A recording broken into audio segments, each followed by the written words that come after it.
Saya kasih, oke, mana dia? Banyak sekali. Ya, silakan dimulai, Mbak Intan. Assalamualaikum warahmatullahi wabarakatuh. Waalaikumsalam warahmatullahi wabarakatuh. Di sini saya akan menjelaskan sejarah perkembangan komputer. Mbak Intan, wajahnya mana wajahnya? Oh iya.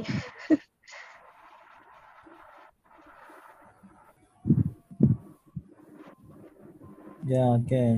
Ya, silakan. Slide selanjutnya, Pak. Hah? Slide selanjutnya. Ini nggak dibahas ini? Itu judul pengantar teknologi informasi. Oke. Sudah next ini saya. Ya.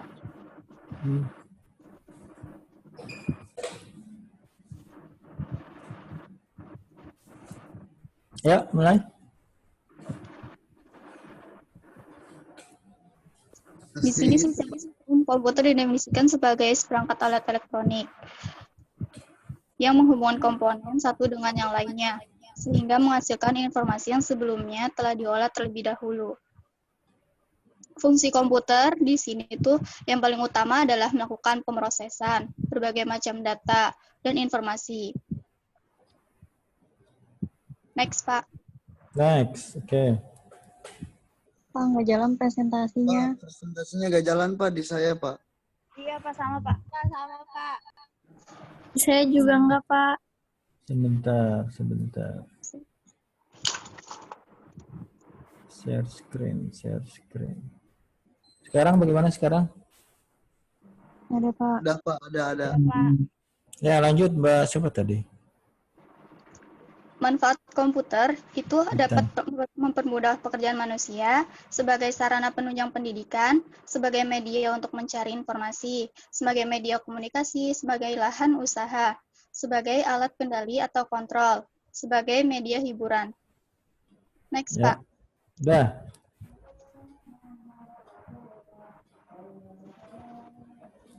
Udah kelihatan belum? Jadi menurut segi arsitekturnya, komputer dibagi menjadi 4 bagian utama. Itu ada ALU, Arithmetic and Logic Unit, sebagai unit yang melakukan operasi aritmatik dan logika pada komputer. 2. Unit kontrol, untuk mengontrol instruksi dari program komputer. 3. Unit input dan output, untuk mendapatkan dan memasukkan data yang kemudian akan menjadi instruksi perintah. 4. Memori sebagai media untuk menyimpan serangkaian instruksi yang diberikan pada komputer. Next, Pak.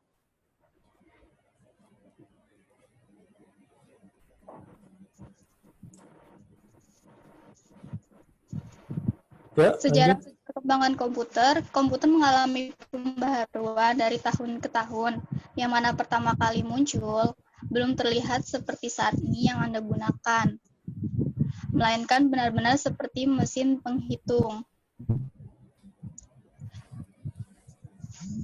Kemudian beberapa pakar menemukan rumus kode perintah, pemrograman, dan memori perintah sebagai saat ini Anda gunakan.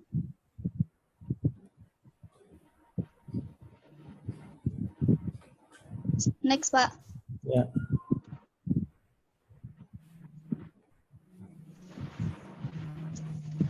Di sini sejarah komputer generasi pertama menggunakan tabung ENIAC 1946 pada tahun 1946 sampai 1959.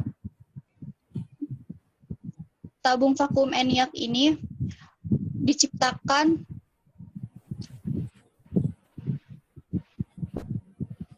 oleh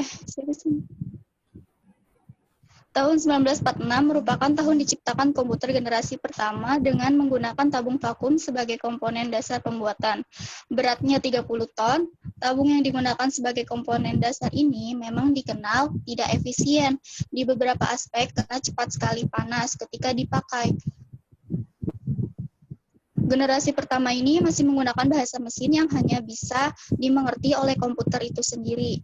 Inputnya menggunakan sebuah pita kertas dan punch head card dengan output berupa printer, yang mana pada waktu itu membutuhkan sekitar $1 juta hanya untuk mendapatkannya. Next, Pak. Udah.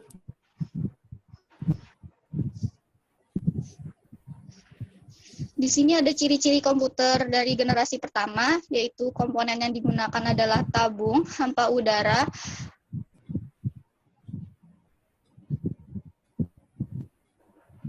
atau vakum tube untuk sirkuitnya. Terus memerlukan daya listrik yang besar, daya simpannya kecil, suhunya cepat panas, kapasitas penyimpanannya kecil, program hanya dapat dibuat dengan bahasa mesin, yaitu assembler, orientasi bisnis, dan silinder magnetik untuk menyimpan data. Next, Pak. Sudah.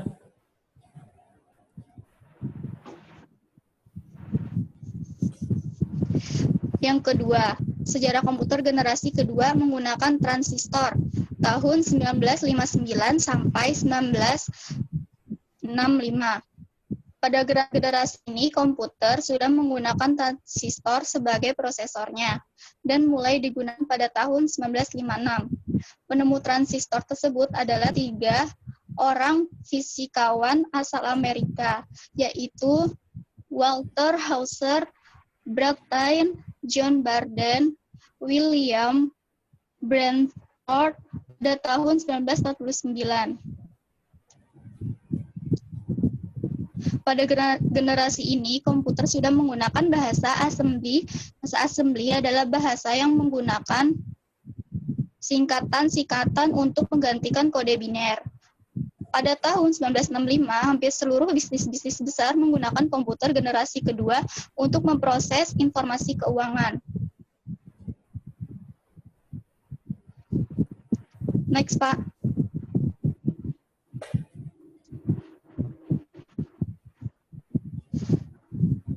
Ciri-ciri komputer generasi kedua yaitu telah menggunakan operasi bahasa pemrograman tingkat tinggi, Fortran, dan COBOL.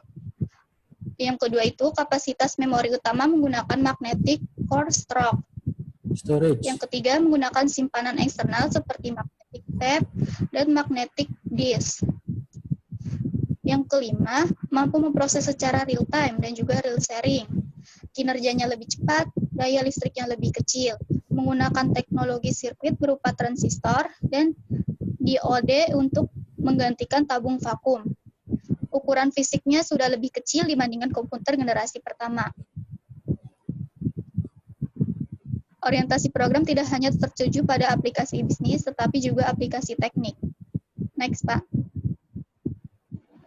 Masih banyak ya. Ya, gimana tadi? Sampai generasi kedua ya? Ya, Iya. buat Mbak Intan cukup sampai sini deh. Nanti kan ada yang mirip-mirip juga ya. Ya, buat Mbak Intan sampai sini. Silakan di closing aja.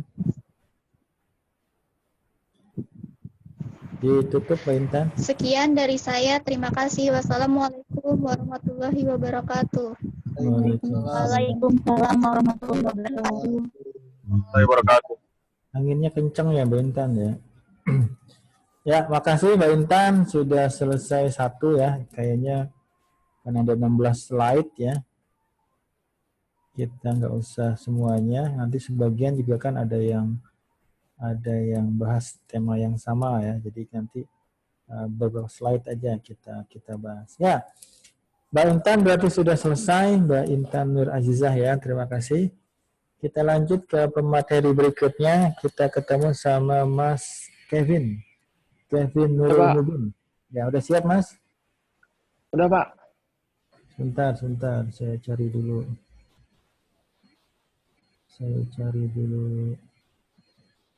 materinya, Kevin.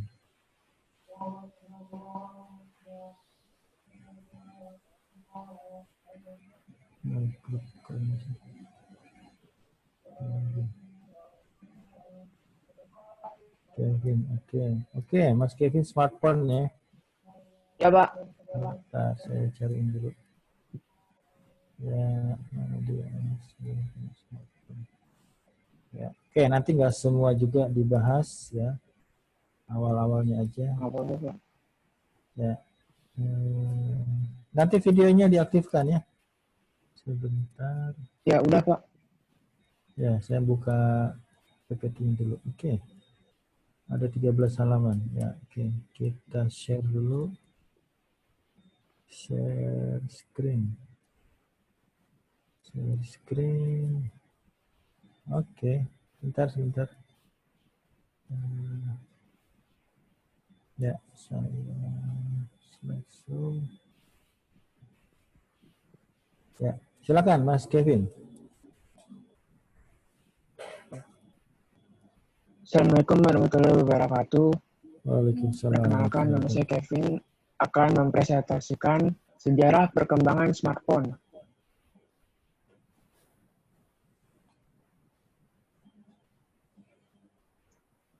Ya, lanjut. Kelihatan nggak?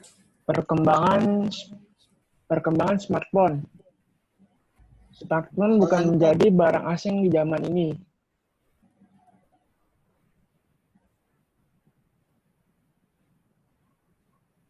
Lanjut, Mas, lanjut.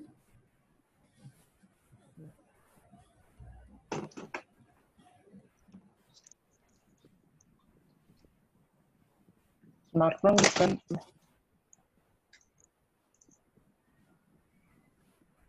bukan menjadi barang asing di zaman ini. Smartphone sudah menjadi barang penting di kehidupan masyarakat modern. Hampir semua kebutuhan yang terbantu berkat benda ini, mulai dari pemenuhan kebutuhan informasi, bekerja, memesan makanan, bahkan mencari pasangan. Semua bisa dikerjakan dengan satu tap saja. Pengguna bahkan tidak terlalu sulit untuk menggunakan benda ini. Mulai dari awal mulai terciptanya smartphone hingga kemunculan sistem operasi Android, dari awalnya besar dan tebal bentuknya, hingga saat ini banyak tercipta bentuk yang tipis. Next, Pak. Ya, Pak, sudah. itu layarnya nggak nyala, Pak. Nggak gerak. Nah, ya memang kegerak. Udah pindah belum? Belum, Pak. Belum. Iya. Bentar. Oh, ya. Sebentar.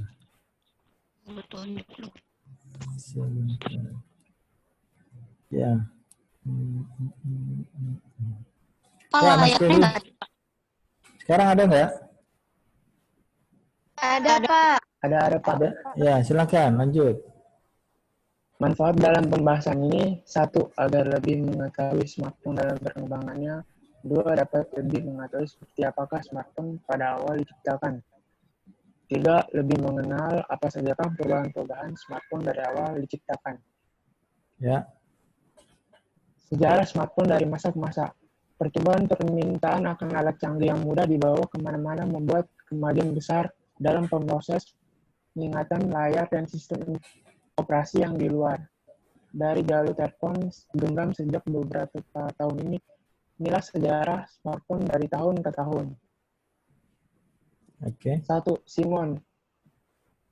Tahun 1992, smartphone yang pertama dibuat adalah Simon yang dirancang oleh IBM. Tahun 1992 dipamerkan di Comdex, sebuah pameran komputer di Las Vegas. Smartphone tersebut dipasarkan ke publik pada tahun 1993 dan dijual oleh Bellsouth. Tidak hanya menjadi telepon genggam, smartphone Simon juga memiliki kalender, buku telepon, jam dunia, notepad, dan email. 2. Nokia 9000 tahun 1996. Kemudian Nokia komunikator yang merupakan telepon pintar pertama Nokia.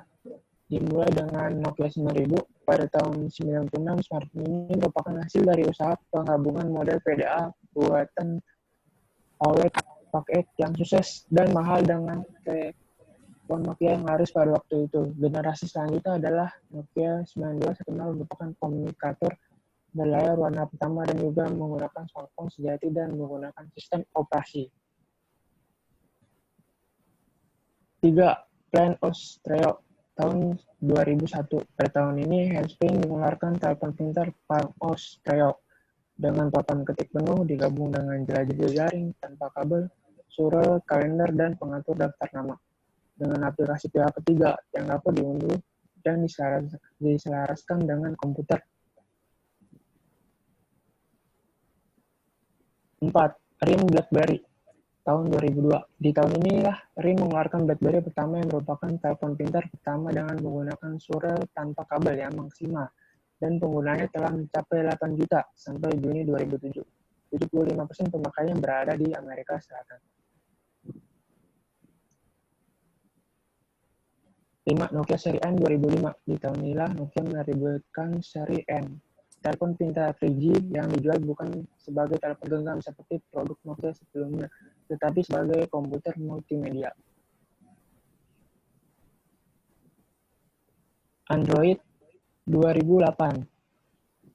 OS untuk telepon pintar keluaran tahun 2008 ini, Android didukung oleh Google bersama pengusaha perangkat keras dan lunak yang terkemuka lainnya seperti Intel, HTC, ARM, Motorola, dan eBay, yang kemudian membentuk Open Handset Alliance. Telepon utama yang menggunakan Android OS adalah HTC Dream merek keluaran dari T-Mobile sebagai dibuang fitur telepon penuh layar sentuh secara utuh, papan ketik QWERTY, dan bola jarur untuk menavigasikan halaman web. Piranti lunak cocok dengan aplikasi Google seperti Maps, Kalender, dan Gmail. Juga Google Chrome Lite. Aplikasi pihak ketiga juga tersedia lewat Android Market, ada yang gratis ataupun dengan biaya. Android merupakan sistem operasi berbasis Linux. Oh ya Pak, lanjut. 7. iPhone 2007. iPhone generasi pertama rilis setelah beredar rumor dan spekulasi. Handphone ini mendukung GPRS dan 8G untuk transfer data yang menarik. Handphone ini merupakan handphone yang pertama berlayar touchscreen tanpa keyboard dan mouse yang digagas oleh CEO Apple Steve Jobs. Sebelum rilis, iPhone menjadi handphone yang paling ditunggu-tunggu oleh santero dunia. Survei mengatakan 6 dari 10 orang Amerika mengetahui iPhone sebelum perilisannya. Tanya itu lebih dari 12.000 surat kabar dan 70 juta halaman web membuat berita tentang iPhone. Ini karena mereka tak sabar yang mencicipi handphone yang harus tentu. Jangan tanya bagaimana kehebohan iPhone begitu rilis. Ribuan orang mengantri di depan retail Apple Identity. Banyak toko mengulur stok iPhone yang dilalap habis dalam hitungan jam. Kesimpulannya, handphone adalah salah satu dari perkembangan teknologi dengan kecanggihan teknologi saat ini. Fungsi handphone pun tidak hanya untuk alat komunikasi saja, tetapi bisa digunakan untuk mengakses internet, berfoto, dan bisa untuk mengirim WhatsApp. Dampak yang ditimbulkan dari handphone mungkin tidak disadari sama sekali. Handphone pada saat ini tidak hanya digunakan oleh orang dewasa saja, sekarang juga anak-anak pun sudah banyak memakai handphone dengan kecanggihan yang tidak kalah dengan handphone orang dewasa. Pak. Terima kasih, Pak. Ya, oke. Ya, Mas Kevin ya. Mas Kevin. Coba. Ya, oke, udah. Ya, makasih. Kayak gitu. Mas Kevin. Silakan ditutup. Ditutup Mas, di close, ditutup presentasinya. Oh ya. Terima kasih sebelumnya atas presentasi saya. Bila ada kata yang salah, mohon maaf. Wabillahi taufiq wal hidayah. Wassalamualaikum warahmatullahi wabarakatuh. Waalaikumsalam. Waalaikumsalam warahmatullahi wabarakatuh. Ya, terima kasih Mas Kevin. Selanjutnya kita ketemu sama Malik Anwar. Ada Mas Malik Anwar? Hadir, Pak. Hadir. Siap ya, sebentar saya buka ini. Ya, dulu. siap. Ya, Malik Anwar.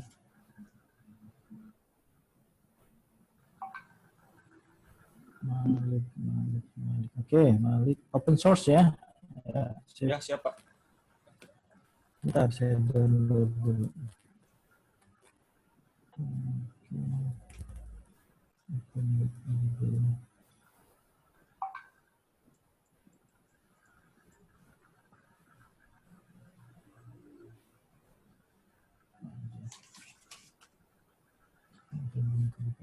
Oke. Aku buka.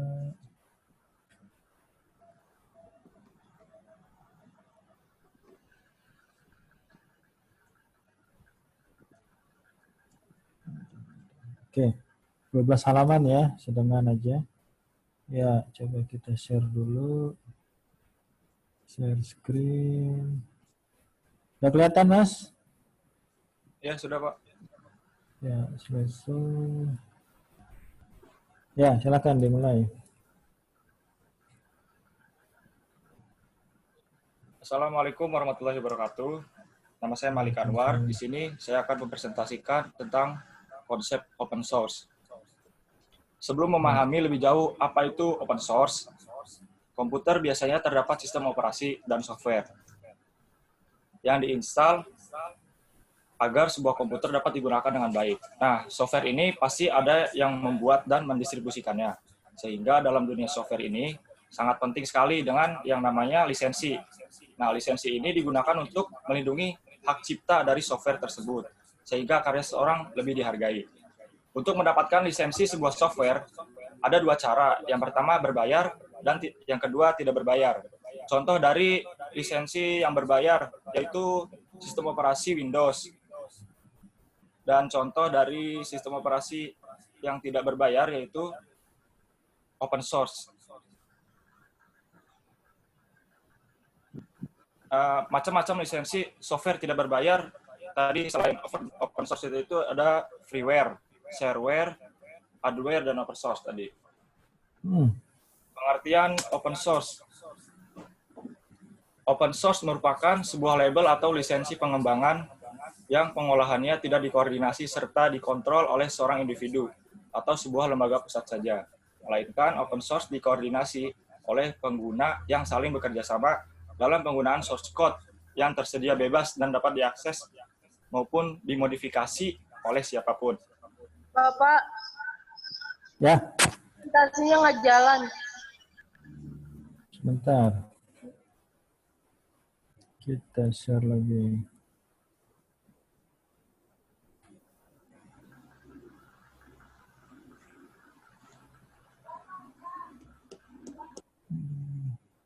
Kelihatan sekarang? Kelihatan, Pak. Kelihatan, Pak. Ya, satu. Ya, silakan lanjut, Mas. Siapa tadi? Malik. Ya, Pak. Ya. Jadi Gimana secara tadi? singkat, open source ini merupakan software dengan lisensi yang dapat diakses secara gratis dan legal. Oke. Selanjutnya ada contoh software open source.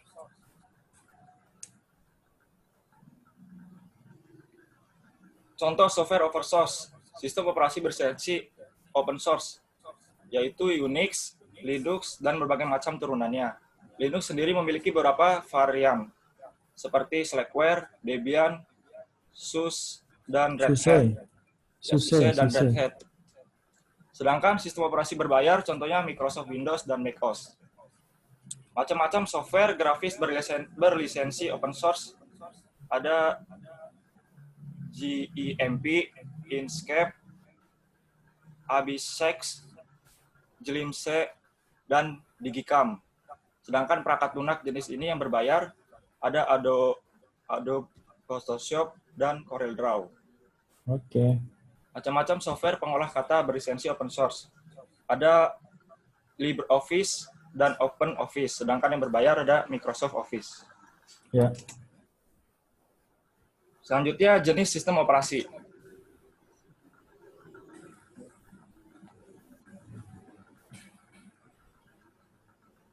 Selanjutnya, Pak. Unix kelihatan nggak Unix? Saya nampilin Unix. Tampil nggak Unix? Tidak, Pak. Oh enggak. Kenapa enggak ya? Oke, saya share lagi. Sudah mulai nge-delay deh. Oke. Kelihatan belum? Ya, udah, Pak. Ya, silakan lanjut, Mas. Siapa tadi namanya?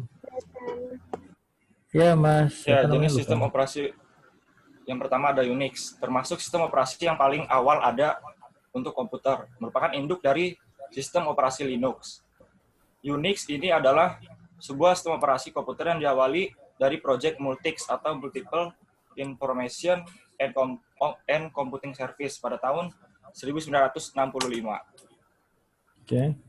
Yang kedua ada Minix, merupakan sebuah sistem operasi keturunan Unix yang bersifat open source, yang dibuat berdasarkan arsitektur mikrokernel. Kernel ini dibuat oleh seorang profesor di Vrije Universiteit Amsterdam, Belanda yang bernama Andrew Stuart Tannenbaum, yang pada awalnya ditunjukkan untuk bertujuan edukasional. Ini juga memiliki inspirasi bagi Linus Torvalds untuk membuat kernel Linux. Selanjutnya Linux merupakan sebuah cloning Unix, ditulis benar-benar dari bawah lebih dari 1 dekade lalu. Linux sama dengan BSD dalam banyak hal, namun BSD telah mempunyai budaya yang telah lama, serta lebih ramah terhadap dunia komersial. Sistem operasi ini dibuat oleh Linus Torvalds dan berkembang sedemikian cepatnya sehingga hampir bisa melampaui jumlah pengguna Windows di dunia. Linux bisa didapatkan dalam berbagai distribusi, atau sering disebut dengan distro. Distro ini merupakan bundle dari kernel Linux, beserta sistem dasar Linux, program instalasi, tools basic, dan program-program lain yang bermanfaat sesuai dengan tujuan pembuatan distro. Selanjutnya ada Sun Solaris, merupakan salah satu Unix yang paling dikenal dunia, yang dibuat oleh Sun Microsystem. Ini banyak digunakan sebagai platform oleh aplikasi enterprise seperti Oracle. Solaris ini didesain untuk berjalan pada prosesor Spark yang diproduksi oleh Sun. Karena Sun mengontrol sendiri hardware dan software, mereka dapat mengembangkan sistem dengan fitur menarik seperti hot swappable RAM, mainboard, hard disk, dan CPU. Selanjutnya ada Google Chrome OS atau Chromium OS. Google mengembangkan suatu sistem operasi baru, atau lebih tepatnya distro Linux baru yang diberi nama Chromium OS atau Google Chrome OS. Google Chrome OS merupakan sistem operasi sumber terbuka yang dirancang oleh Google Inc. Sistem operasi ini berbasis Linux dan hanya akan berjalan pada perangkat keras yang dirancang khusus. Antarmuka penggunanya dirancang mengambil pendekatan minimalis, serta penjelajah web Google Chrome. Sistem operasi ini ditunjukkan bagi mereka yang menghabiskan sebagian besar waktunya di internet. Selanjutnya ada kelebihan dan kekurangan. Kelebihannya, yang pertama, pengguna bebas mengembangkan sistem.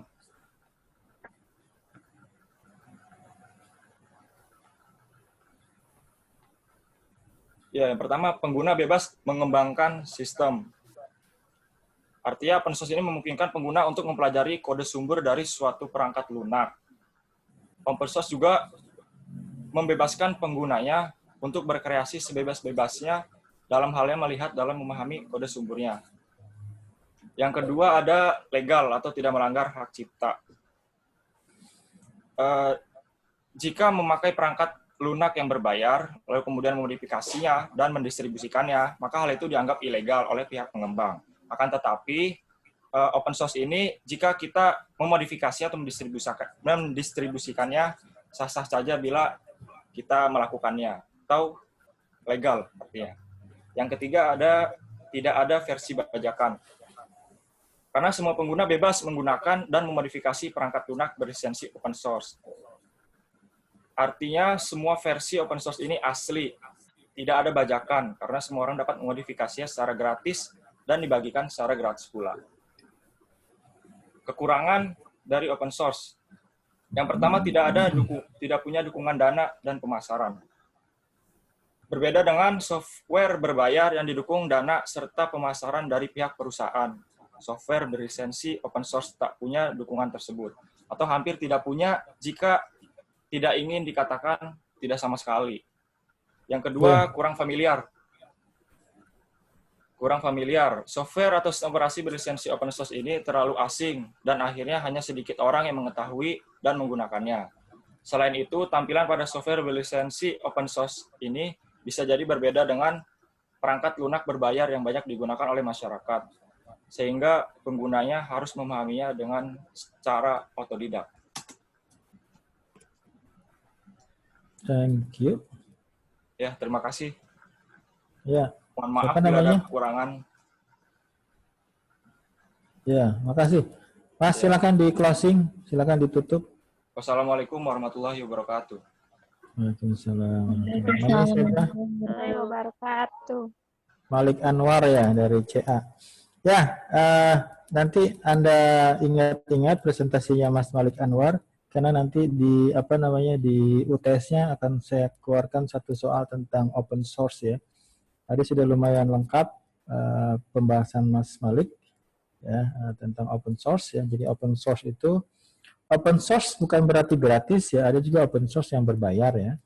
Red Hat itu sekarang berbayar. Open source itu maksudnya adalah kita diberikan kebebasan akses untuk melihat, memodify, mendistribusikan source code-nya ya. Jadi itu dimaksudkan open source. Open source bukan berarti gratis, ada open source juga yang berbayar. Ya, oke, cukup. Terima kasih Mas Malik Anwar. Kita selanjutnya kita ketemu sama siapa selanjutnya? Muhammad Rifki. Muhammad Rifki ada? Muhammad Rifki hadir?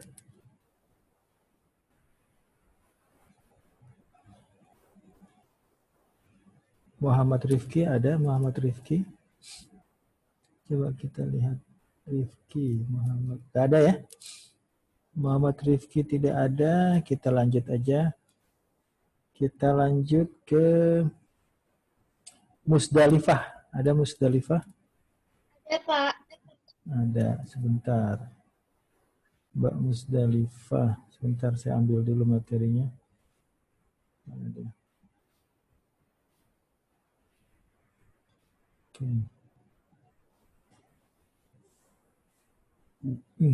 Musdalifah.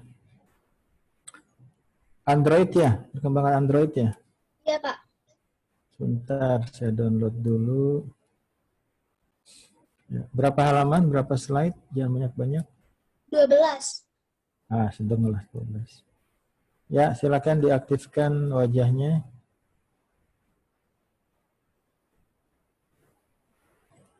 Mana dia?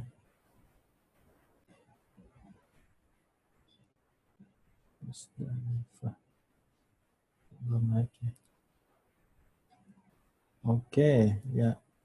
Bagus ini. Ya, saya share dulu. Mana dia? Share screen. Oke, ya silakan dimulai Mbak Musdalifah. Kelihatan nggak? Kelihatan, Pak. Ya, silakan dimulai. Kelihatan nggak? Assalamualaikum warahmatullahi wabarakatuh. Waalaikumsalam. Waalaikumsalam warahmatullahi wabarakatuh. Nah, saya Musdalifah, saya dari konsentrasi CA akan mempresentasikan tentang secara perkembangan Android. Next, Pak. Ya. Dari mana? Ini ya. Kelihatan nggak? Enggak, belum. Udah muncul belum? Belum, Pak. Mbaknya pakai laptop nggak? Pakai HP. Oh, pakai HP. Ya, sebentar. Ya, oke. Kelihatan nggak? Kelihatan. Ya, silakan. Saya akan menjelaskan pengertian Android secara Android dan perkembangan Android. Android merupakan sistem operasi dengan basis kernel Linux yang diperuntukkan untuk perangkat seluler layar sentuh atau yang biasa disebut dengan touchscreen, seperti ponsel pintar, smartphone, atau tablet. Google merancangnya demi mendukung kinerja perangkat alat elektronik dengan sentuhan, ketukan, ataupun gesekan. Sejarah Android. Sejarah perkembangan Android dimulai tahun 2003 saat Andy Rubin, Rich Miner, Chris White, dan Nick Scher mendirikan Android Inc., sebuah perusahaan besar di Palo Alto, California yang kemudian dipinang oleh Google pada tanggal 17 Agustus 2005. Di bawah naungan Google, Android menghilang dan tidak melahirkan apapun sampai pertengahan tahun 2008. Hingga pada tanggal 22 Oktober 2008, HTC Dream diluncurkan sebagai ponsel seluler komersial pertama yang berbasis Android. 2 tahun setelahnya, ponsel pintar seri Nexus One diluncurkan oleh Google dengan bantuan HTC selama proses pembuatan hingga akhirnya melahirkan berbagai brand dari OEM yang berbeda seperti Asus, Samsung, LG, dan lain sebagainya. Selanjutnya, perangkat Android mulai berkembang pesat dan menenggelamkan para pesaingnya bersama dengan perubahan, perkembangan, dan perbaikan fitur yang membuat performa Android lebih optimal. Perkembangan Android. Dalam perkembangannya, Android telah banyak mengalami perkembangan dalam beberapa segi. Ada yang unik dengan penamaan tiap versi Android dari masa ke masa, yaitu urut sesuai abjad A, B, C, D, E, F, G, H, I, J, K, L, M, N, O, P. Berikut adalah beberapa versi yang dikeluarkan Android. Yang pertama, ada Android 1.0 atau Astro. Dirilis pada tanggal 20 September 2008. Versi pertama, OS Android ini dinamakan Astro, walaupun kemudian tidak jadi karena masalah hak cipta. Kemudian diberi nama Alpha. Dirilis pada 23 September 2008 dengan kemampuan sinkronisasi dengan berbagai sistem Google, seperti Google Kontak, Kalender, Maps, Talk, dan Android Marker, atau yang sekarang disebut dengan Play Store. Pernah diadopsi oleh perangkat HTC Dream.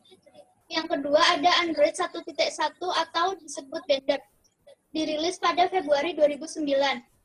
Android versi 1.1 ini baru memberikan sentuhan beberapa aplikasinya seperti sistem antarmuka bagi pengguna atau user interface yang lebih baik serta beberapa aplikasi yang lain. Versi Android kedua ini juga mengalami masalah penamaan yang sama dengan versi pertamanya. Nama Android Bender mendapat masalah hak cipta yang kemudian diubah dengan nama Beta. Versi OS Android ini dirilis untuk perangkat T-Mobile GI saja. Versi ini merupakan update untuk memperbaiki beberapa bugs, mengganti API, dan menambahkan beberapa fitur. Yang ketiga ada Android 1.5 atau belum, Pak. Udah saya balik lagi Atau tuh. Cupcake, dirilis pada tanggal 30 April 2009. Setelah tulisan Android versi 1.5 Cupcake pada 30 April 2009, mulailah fitur-fitur baru yang bermunculan, seperti kemampuan untuk mengupload video ke YouTube, integrasi home screen dan widget, copy paste dan browser, dan masih banyak lagi. Yang keempat ada Android 1.6 atau Android Donut, September 2009. Kurang dari 4 bulan setelah perilisan Android Cupcake, tepatnya pada bulan September 2009, Android Donut diluncurkan. Android versi Donut memiliki beberapa fitur yang lebih baik dibandingkan dengan pendahulunya, yaitu fitur pencarian dan UI yang lebih user-friendly. Versi ini juga sudah mendukung teknologi CDMA atau EFDO 802.19 VPN dan support layar dengan resolusi WGVA. Yang kelima ada Android 2.0 atau 2.1 Eclair, dirilis pada Oktober 2009. Masih di tahun yang sama, Android kembali merilis operating system versi terbarunya, yaitu Android versi 2.0 atau 2.1 Eclair. Android Eclair diluncurkan oleh Google 3 bulan setelah peluncuran Android versi 1.6 dengan meluncurkan 4 versi di tahun yang sama. Akhirnya begitu banyak perusahaan pengembang gadget atau handset yang mulai tertarik untuk menggunakan dan mengembangkan Android sebagai platform utama yang digunakan untuk handset-handset terbaru mereka. Inilah era kebangkitan Android yang sempat mendobrak doktrin penggunaan sistem layar yang awalnya dipandang kurang user-friendly bagi pengguna.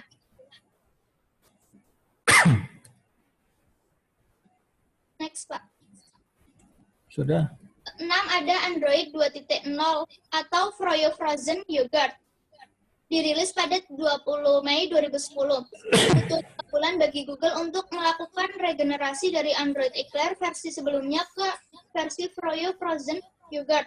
Pada tanggal 20 Mei 2010, Android versi 2.2 alias Android Froyo ini dirilis pertama kali pada smartphone Google Nexus One.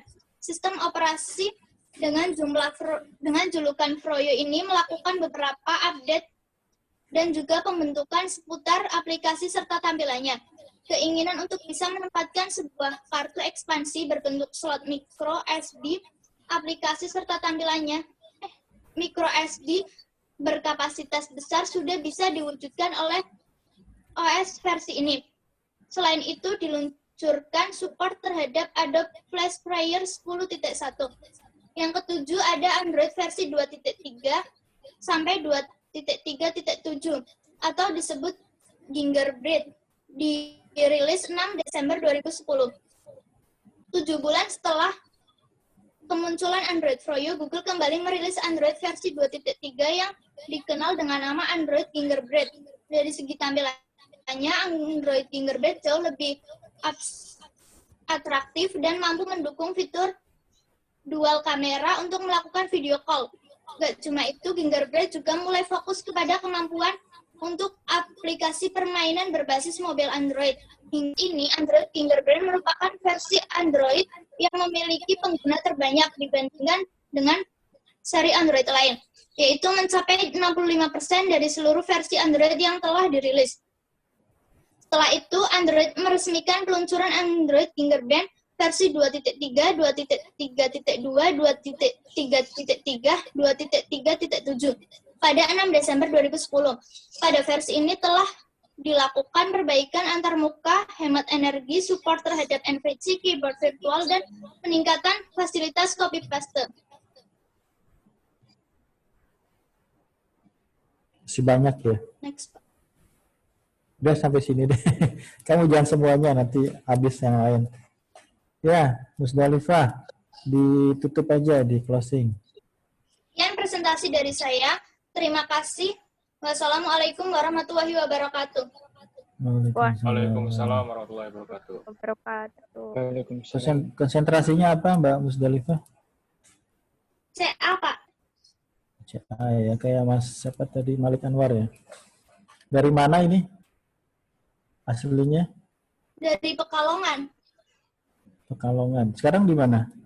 Di Tangerang. Oh, di Tangerang. Oke, ya, makasih. Ya, kita udah ketemu Mbak Musdalifah. Kita lanjut. Berikutnya kita ketemu sama Natalia Raslina. Natalia Raslina ada? Bapak, saya join di handphone. Sebentar. Ini Natalia ini? Yang iPhone, Pak. Ya, iya Natalia kan? Iya. Ya, sebentar. Saya ambil dulu materinya. Natalia Raslina, oke ya. Sejarah macOS ya. Oke, ya ini agak beda-beda nih, bagus nih. Ya, saya buka dulu.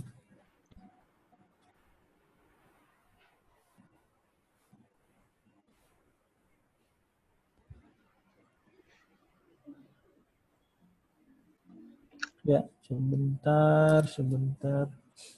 Belum jam 1 kan? Masih jam setengah 1 kan? Ya, ada berapa ini? Ada 13 ya. Ya, kok kecil-kecil ya? Ya, oke deh. Coba, nggak apa-apa. Ya, Natalia. Ya, kelihatan nggak? Udah siap, kan Natalia? Siap, Pak. Ya, kecil banget. Ya, silakan dimulai. Izin memperkenalkan diri, nama saya Natalia Nadia. Saya dari konsentrasi BI. Di sini saya ingin menjelaskan perkembangan sistem operasi macOS. macOS adalah singkatan dari Macintosh Operasi System. macOS adalah sistem operasi komputer yang dibuat oleh Apple Computer khusus untuk komputer Macintosh dan tidak compatible dengan PC berbasis IBM. Diperkenalkan pada tahun 1984, Macintosh sejak tahun 2006 telah berkembang dengan arsitektur PowerPC maupun x86. Sistem operasi Macintosh atau sistem operasi Macintosh atau sistem operasi adalah sistem operasi yang digunakan untuk mengoperasikan komputer notebook Apple Macintosh. Macintosh merupakan sistem operasi pertama yang menggunakan Graphical User Interface atau GUI. User Interface atau GUI. GUI. Orang-orang penting pada Macintosh yaitu Bill Atkinson, Jeff Raskin, dan Andy Hertzfeld. Komputer ini dinamakan berdasarkan MCL Touch jenis Apple yang masuk Jeff Raskin. Macintosh diperkenalkan pertama kali pada bulan Januari 1984 lewat iklan Super Bowl yang fenomenal. Pada waktu itu, langkah yang dilakukan Apple adalah sebuah perkembangan revolusioner dalam komputer dunia pribadi. Ada berbagai macam pandangan bagaimana awal mula Macintosh diciptakan. Apple sengaja membuat Macintosh yang biasa agar Macintosh dapat lebih mudah dijalankan oleh orang yang baru belajar komputer sekalipun. Sistem operasi Macintosh pada awalnya dikenal sebagai sistem seperti sistem 6.0.7 atau sistem 7. Pada awalnya juga dikenal sebagai toolbox, yang terdapat beberapa kelebihan yang dapat digunakan untuk menggantikan keterpautan kepada toolbox komputer itu sendiri. Awalnya, Apple juga sengaja menyembunyikan keberadaan sistem operasi ini untuk membedakan Mac dengan sistem operasi yang lain seperti MS-DOS yang lebih mudah digunakan Macintosh.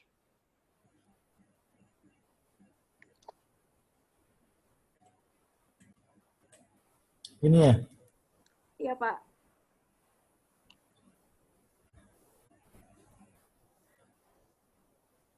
Belum ini, Pak ya? Hah? Sudah? Selanjutnya. Sebentar, saya share dulu. Harusnya udah itu. Ya, coba kita buat dulu nanti. Oh, ini kali ya. Oh, sorry. Sebentar.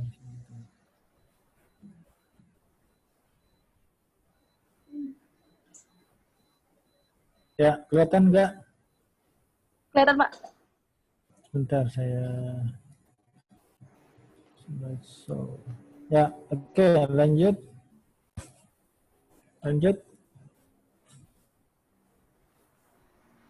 Macintosh operating system. Kayaknya udah tadi. Pak. Iya. Yang paragraf ketiga coba, paragraf terakhir. Yang pada awalnya. Ya, pada awal penciptaan. Pada awal penciptaannya, Mac-OS menghadirkan fiturnya yang hampir sama dengan Windows 95 dan Mac-OS juga dibuat sederhana. Mac-OS juga dibuat sederhana dengan tujuan agar dapat diakses dengan mudah dan cepat oleh semua orang. Apple sengaja menyembunyikan sistem operasi aslinya. Tujuannya untuk membedakan Mac-OS dengan MS-DOS yang jauh lebih mudah untuk dipakai daripada Mac-OS. Di dalam perkembangannya, Macintosh OS memiliki dua jenis, yakni Mac-OS Classic serta Mac-OS X.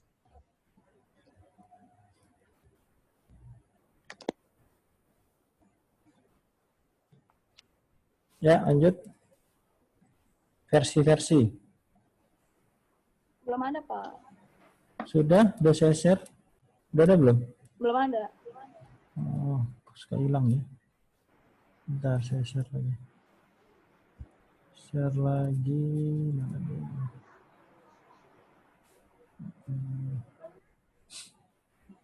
Ya, kita share lagi. Udah kelihatan? Yang kelihatan, Pak. Ya, silakan lanjut. Versi-versi Mac OS sistem 1. Ya. Pada awal pembuatan Apple memberikan nama sistem operasi buatannya belum menggunakan nama Mac, tetapi disebut sistem. Sistem 1 rilis pada 24 Januari 1984. Ini merupakan sistem operasi pertama yang menggunakan UI, namun belum terlalu populer dikarenakan pada saat itu hampir semua user menggunakan komputer dengan command line. Sistem 1 hanya bisa menjalankan satu aplikasi saja. Next, Pak. Kelihatan nggak?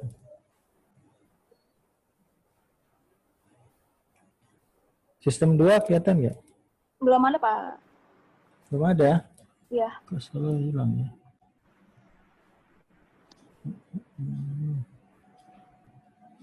Udah kelihatan? Oh, malah. Sebentar.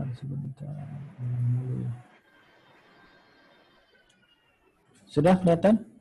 Kelihatan, Pak. Ya, oke, lanjut. Sistem kedua diperkenalkan pada April 1985.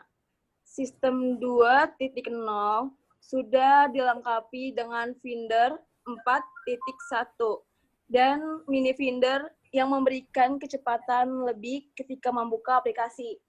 User juga dapat men-shutdown melalui menu yang sudah disediakan oleh sistem 2. Diperkenalkan juga cara pengambilan screenshot dengan menekan tombol Shift plus Command plus 3. Lanjut. Udah kelihatan belum? Belum, Pak. Hilang mulu ya. Sebentar. Kamu ada berapa slide ini? Sistem 3, sistem 4, sistem 6. Masih jauh jalannya ya. Ya sudah. Sampai sistem 3 aja ya. Iya, Pak. Sampai sistem 3, kemudian nanti sistem selanjutnya buat yang lain. Ya, coba sebentar saya share screen. Udah kelihatan? Kelihatan. Ya, ini terakhir ya, slide terakhir ya. Oke, Pak.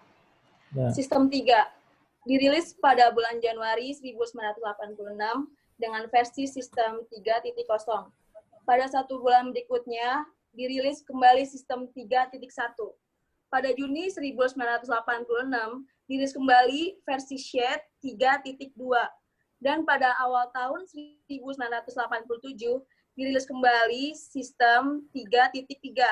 Sistem 3.0 sudah dilengkapi dengan Finder 5.1 yang memiliki kecepatan lebih baik dari versi sebelumnya.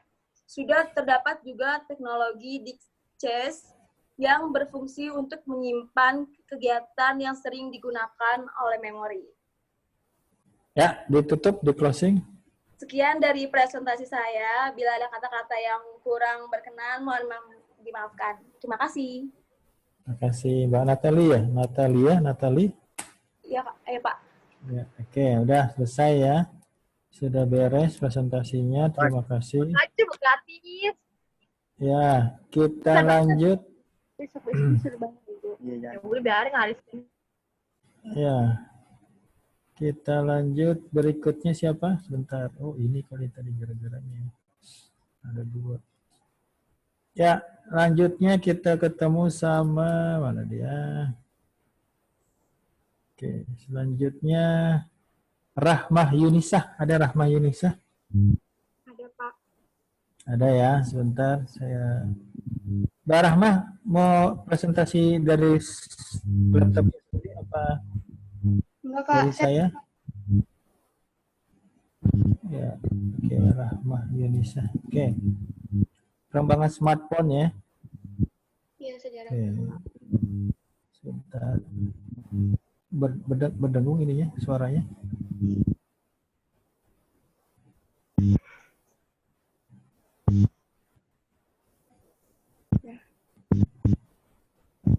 Bentar. Baru masih saya buka.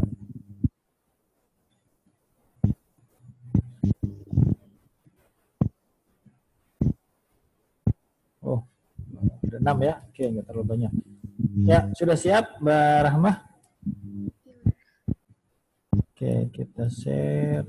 Oke, kelihatan nggak?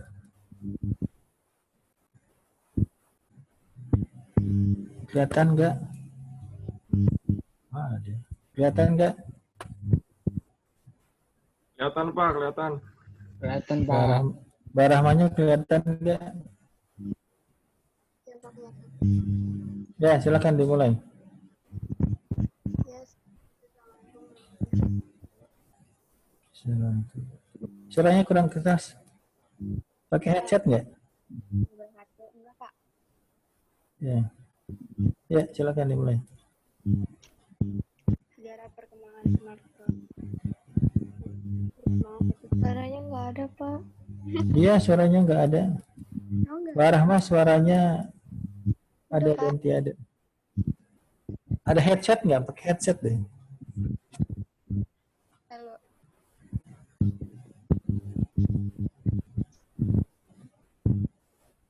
Nggak ada, Pak. Ya, coba. Yang lain kedengeran? Enggak, Pak. Ya, coba. Ngomong dulu. Ya.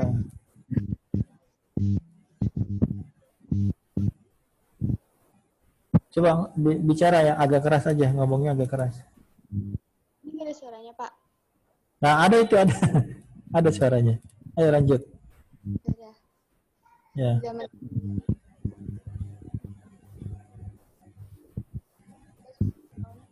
hilang. Iya. Enggak. Kalau dari dianya kan Iya, memang dari dianya. Masa dari saya kan yang presentasi dia. Yang kenceng ngomongnya. suaranya nggak ada, Pak. Ada. Suaranya tidak konsisten. Coba. Jumlah dari kelompok usia anak-anak hingga orang tua telah menggunakan smartphone. Hampir semua pelaksanaan kegiatan manusia dapat dibantu oleh smartphone. Suaranya kecil banget, Pak. Ya. Mikrofonnya coba digedein deh, Mbak. Siapa namanya? Mikrofonnya, volume mikrofonnya digedein deh. Sudah. Ya, coba sekarang mulai lagi.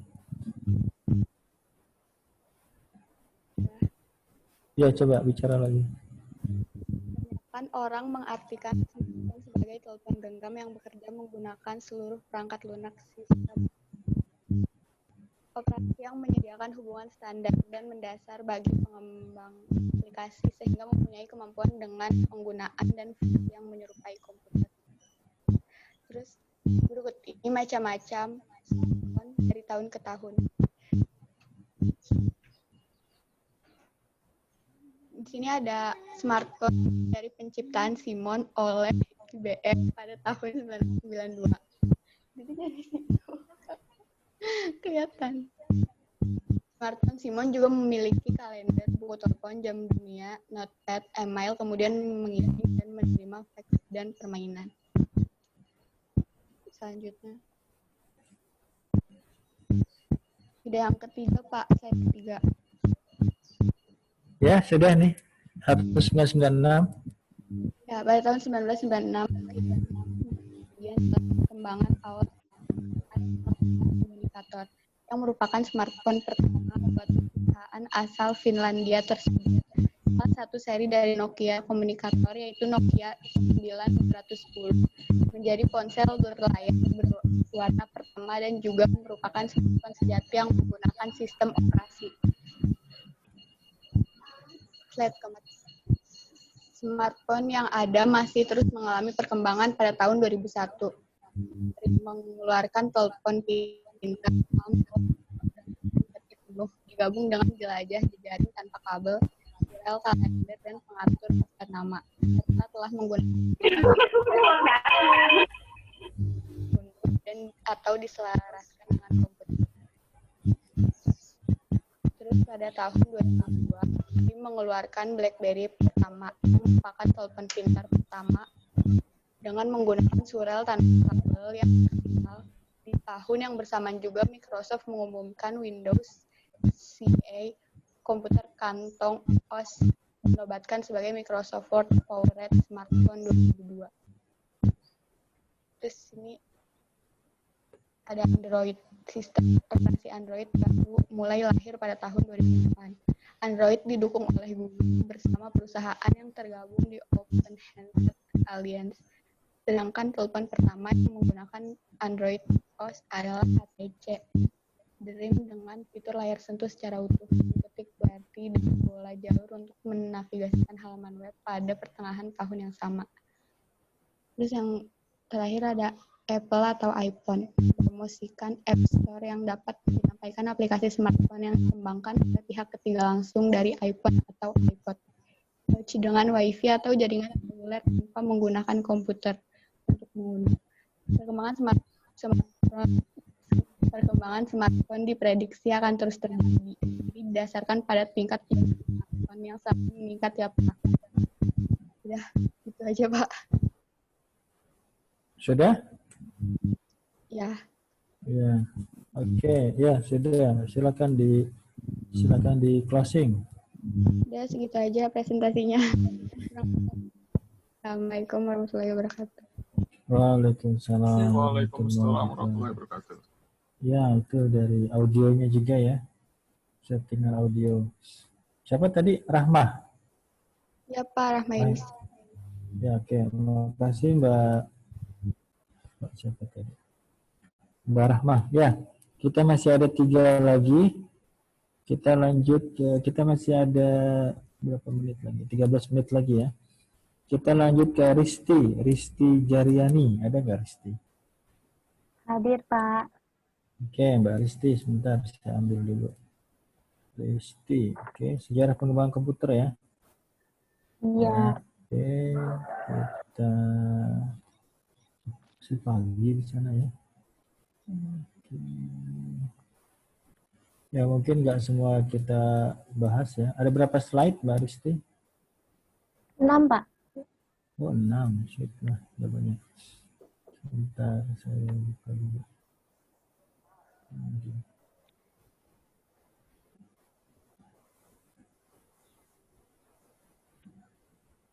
Ya, oke. CA lagi ya. Oke, kita share dulu, share screen. Udah kelihatan belum? Udah, Pak. Oke, ya silakan dimulai. Ya.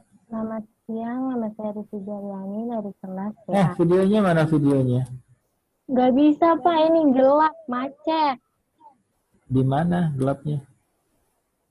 Soalnya saya ini kurang pencahayaan, jadi agak gelap, terus kadang macet, kadang nyala. Oke deh, ya udah. Ya, silakan mulai. Selamat siang, nama saya Risti Jariani dari kelas PA. Saya akan mempresentasikan sejarah perkembangan komputer. Udah, Pak. Ya, lanjut. Belum jalan, Pak. Masa? Udah dari saya mah. Di saya macet. Udah. Ya, oke. Ini kenapa ya? Oh, itu tuh masalah. Ya. Bentar.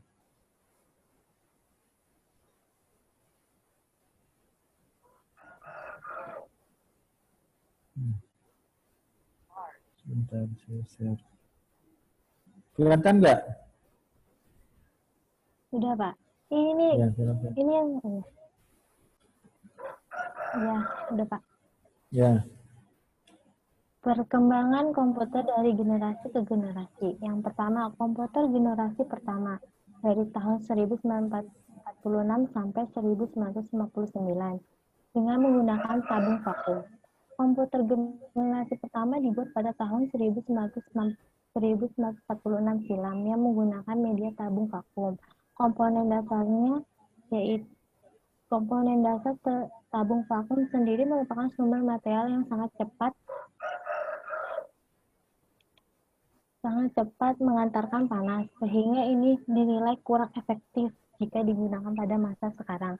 Ciri-ciri komputer generasi pertama yaitu kapasitas penyimpanannya kecil, daya listrik yang besar, mudah panas, komponen yang digunakan adalah tabung vakum. Udah, Pak. ya, lanjut. Komputer generasi kedua 1959 sampai 1965 menggunakan transistor. Komputer generasi kedua tidak lagi menggunakan komponen sebagai medianya,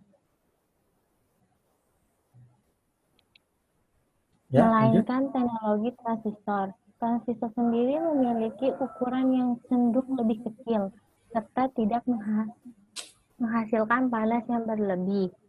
Ciri dari komputer generasi kedua yaitu menggunakan transistor sebagai penguat sinyal. Daya listrik yang dibutuhkan lebih sedikit. Program dibuat dengan bahasa tingkat tinggi seperti Fortran dan CBOL. COBOL itu. Kurang O itu. COBOL. C-O. COBOL. Iya, Pak. Ya, lanjut. Kapasitas memori sudah cukup besar. Ya. Komputer generasi ketiga 1965 sampai 1971 menggunakan sirkuit integrasi. Komputer generasi ketiga ini sudah Ya, lanjut. Halo? Halo, Mbak Risti. IC. IC.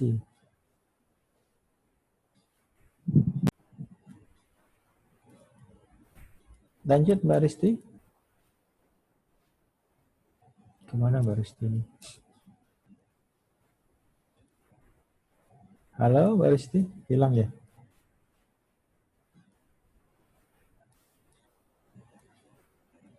Mana Mbak Risti ini?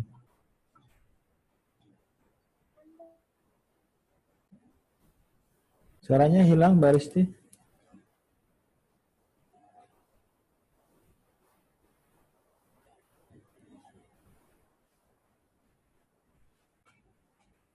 Kemana Mbak Risti? Masih ada nggak? Udah nggak ada ya? Coba kita search. Udah nggak ada.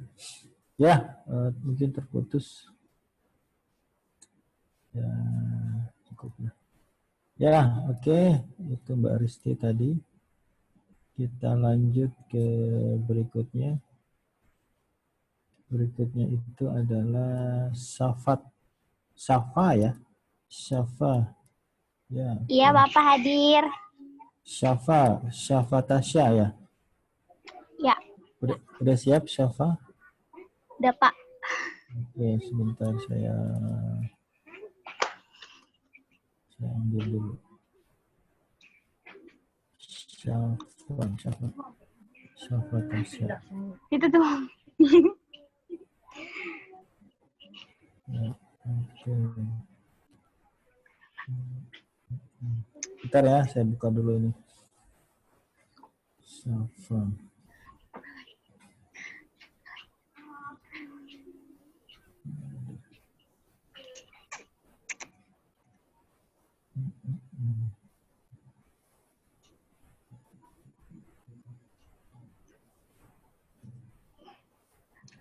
Berapa halaman? 5 ya? Ya, okay, Ya, betul. Ya, oke. Udah kelihatan belum? Belum. Udah kelihatan belum? Udah. Ya, silakan Mbak Syafa. Assalamualaikum warahmatullahi wabarakatuh. Nama saya Safa Tasya dari SIM, Sistem Informasi Manajemen. Apa itu prosesor? Nah, prosesor di sini itu merupakan bagian sangat penting dari sebuah komputer yang berfungsi sebagai otak dari komputer. Tanpa prosesor, komputer hanyalah sebuah mesin yang tak bisa apa-apa. Selanjutnya, Pak. Ya. Nah, di sini kita mau ngomong sejarah perkembangan prosesor. Yang pertama itu ada mikrosesor 4004-1971. Prosesor ini diawali pada tahun 1971 di mana Intel mengeluarkan prosesor pertamanya yang dipakai pada mesin penghitung Bascom. Nah, yang kedua itu mikroprosesor 1972.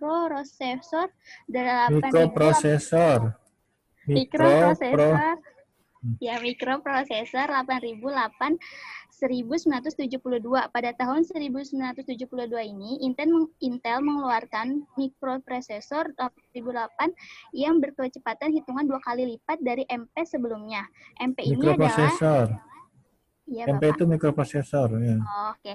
Ya. MP ini adalah MP 8 bit pertama. MP ini juga didesain untuk mengerjakan satu pekerjaan saja. Satu, ya. Ya. Yang ketiga, mikroprosesor 8080 1974.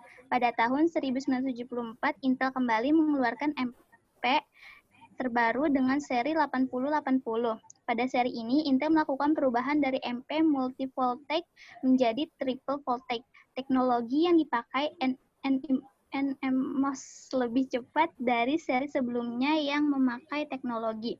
Nah, yang keempat itu ada generasi pertama atau prosesor 8088 dan 8086. Pada 1979, Intel merancang semua CPU sehingga sesuai dengan perangkat keras 8 bit yang ada di patch pertama 1981. PC pertama 1981 mempunyai CPU 8088. Ini 8088 merupakan CPU 16 bit, tetapi hanya secara internal lebar bus dan data eksternal hanya 8 bit yang memberi kompatibel line dengan perangkat keras yang ada. Lanjut. Ya. Nah, di sini juga ada fungsi prosesor, yaitu untuk memproses data yang diterima dari masukan atau input, kemudian akan menghasilkan keluar atau output. Cara kerjanya prosesor akan terus terhubung dengan komponen komputer yang lainnya, terutama hard disk dan RAM. Sekian, terima kasih. Wassalamualaikum warahmatullahi wabarakatuh. Waalaikumsalam warahmatullahi wabarakatuh. Ya, makasih Mbak Tasya ya. Yang terakhir, ya ada 2 menit lagi. Masih ada waktu 2 menit lagi. Yang terakhir adalah siapa yang terakhir? Ya, sebentar. Kok hilang ya? Ya. Siti Nurmalasari. Ada Siti Nurmalasari?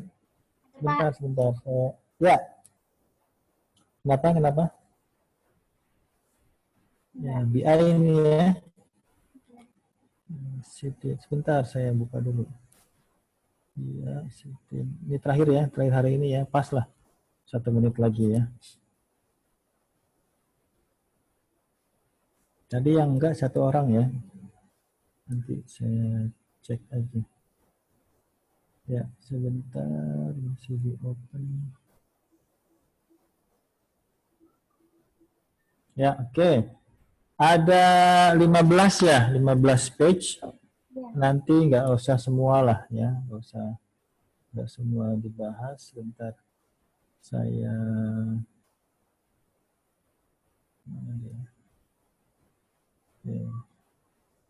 sebentar.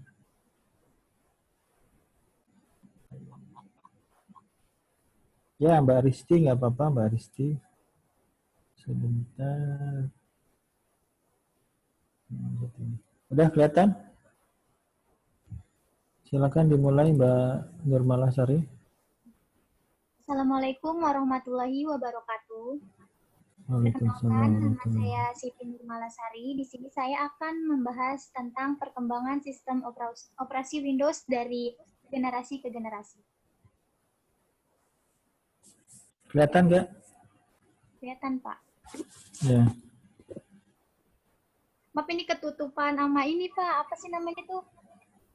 Sama ini video, apa sih mukanya? Oke. Udah lanjut aja, Pak ya. Jadi, apa sih sistem operasi Windows itu? Jadi, sistem operasi Windows adalah pengembangan dari MS-DOS, sebuah sistem yang berbasis modul teks dan command line atau command line interface. Nah, Microsoft Windows ini merupakan sistem operasi yang menyediakan lingkungan berbasis grafis, dan kemampuannya yaitu multitasking operating system yang dikembangkan oleh Microsoft INC sendiri. Jadi, Microsoft Windows ini pertama kali ditemukan oleh Bill Gates dan Paul Allen. Bill Gates. Oh, Bill Gates dan Paul Allen. Ya. Ya, Pak, lanjut. Nah, di sini merupakan gambaran dari perkembangan Windows dari generasi ke generasi, yaitu ada Windows 1, Windows 2, Windows 3, dan berikutnya. Dan selanjutnya Tahunnya sebutin tahunnya. Oh ya, ini ada tahun 1985. Di Windows yang ketiga itu ada 1992, Windows 95 itu ada 1995, Windows XP itu ada 2001, Windows Vista itu ada 2006, Windows 7 itu ada 2009, dan Windows 8 itu di 2012. Dan yang terakhir itu Windows 10 yang ada di tahun berapa Windows 10? Ya, oke, lanjut. Ya, oke.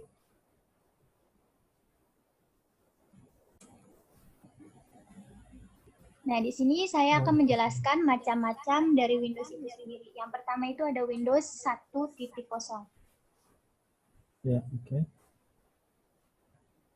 Satu lagi, Pak. Oke. Ya. Jadi Windows 1.0 ini dirilis pada tanggal 2 November 1985. Sistem operasi ini adalah sistem operasi pertama yang memperkenalkan teknologi multitasking. Windows 1.01 ini sangat sederhana, yang hanya berbasiskan 16 bit saja.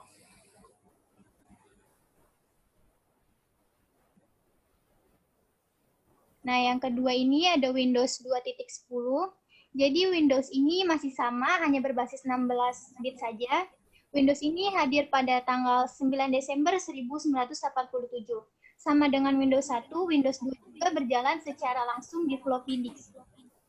Dia berjalan lancar walaupun komputer tidak dilengkapi dengan hard disk. Di Windows 2 ini pertama kali mereka memperkenalkan maximize dan minimize di setiap Windows aplikasi.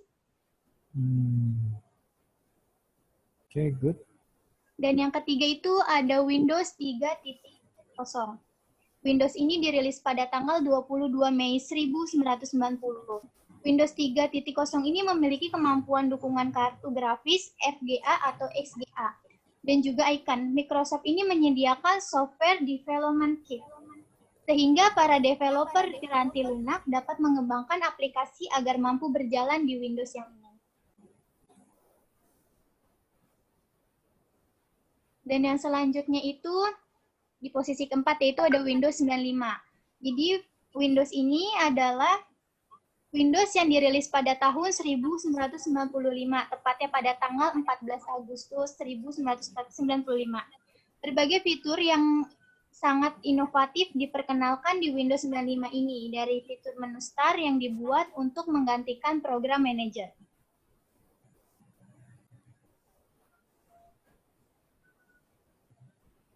Nah, dan selanjutnya itu ada Windows 98. Jadi Windows 98 ini dikembangkan kembali dengan versi baru yang diberi nama Windows 98. Windows ini dirilis pada tanggal 25 Juni 1998. Windows 98 ini merupakan Windows pertama kali yang didesain secara khusus bagi penggunanya. Dan yang keenam itu ada Windows 2000. Windows 2000 atau disebut juga dengan Windows NT 5.0. Windows 2000 ini NT. ONT 5.0. Windows 2000 ini merupakan versi Windows yang dikeluarkan oleh Microsoft pada tanggal 17 Februari 2000 di Amerika Serikat.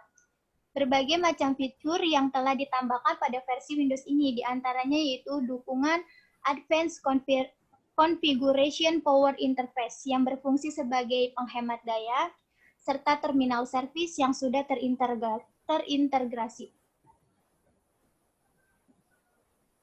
Nah, posisi ketujuh itu ada Windows Me atau Windows Millennium Edition. Jadi Windows Me ini merupakan sistem operasi yang khusus ditujukan untuk pengguna rumahan. Microsoft ini dirilis pada tanggal 14 September 2000.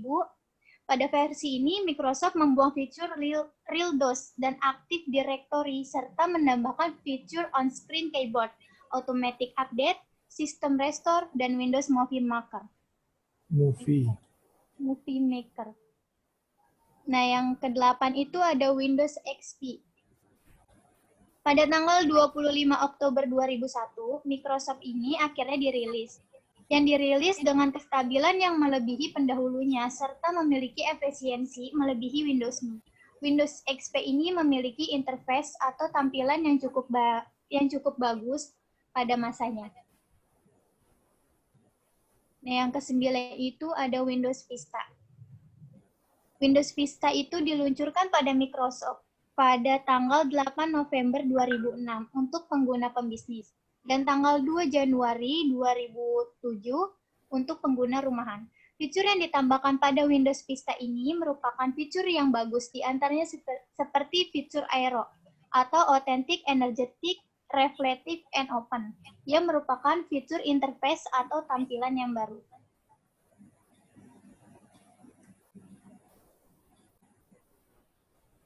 Dan yang ke-10 ada Windows 7. Windows 7 dirilis pada tanggal 22 Oktober 2009. Kurang lebih sekitar 3 tahun setelah diluncurkannya Windows Vista, Windows 7 ini merupakan sistem operasi yang paling banyak digunakan oleh pengguna komputer.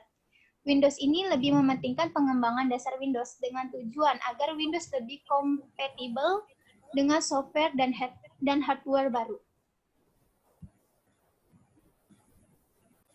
Dan yang ke-11 itu ada Windows 8. Jadi Windows 8 ini resmi diluncurkan pada tanggal 26 Oktober 2012 lalu. Pada tanggal 26 Juni 2013, Microsoft ini merilis versi Windows baru yaitu 8.1 sebagai pembaruan Windows 8 yang sebelumnya secara gratis. Hal yang paling disayangkan pada Windows ini adalah hilangnya Start menu yang digantikan dengan Start screen. Terakhir nih ya. Nah, dan yang terakhir ini ada versi Windows 10. Jadi Microsoft Windows 10 ini diluncurkan pada tanggal 29 Juli 2015 yang merupakan sistem operasi komputer pribadi yang dikembangkan oleh Microsoft sebagai bagian dari keluarga sistem operasi Windows NT.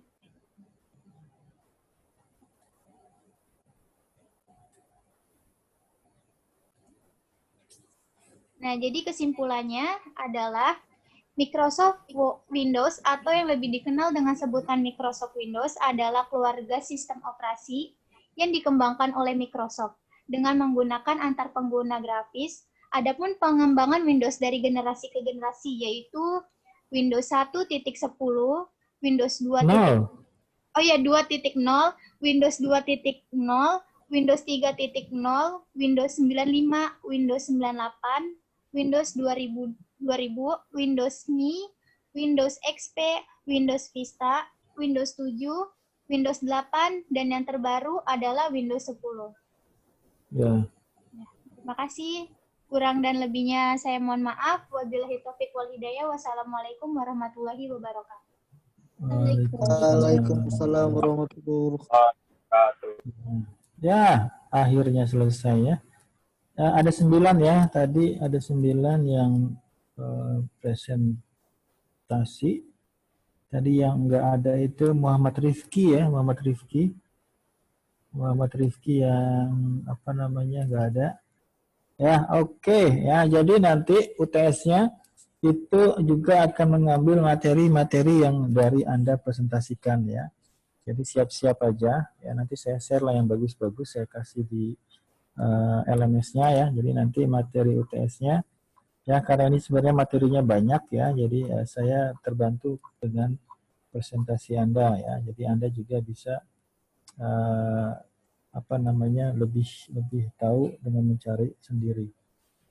Ya, saya pikir untuk hari ini kita cukupkan sampai sini.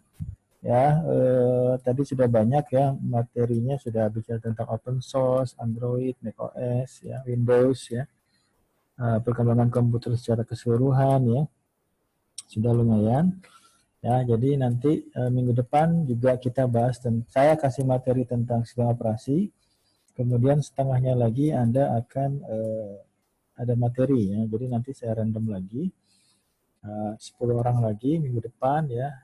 Nanti kita lanjutkan di pertemuan berikutnya. Oke, saya akhiri sampai sini ya. Coba saya lihat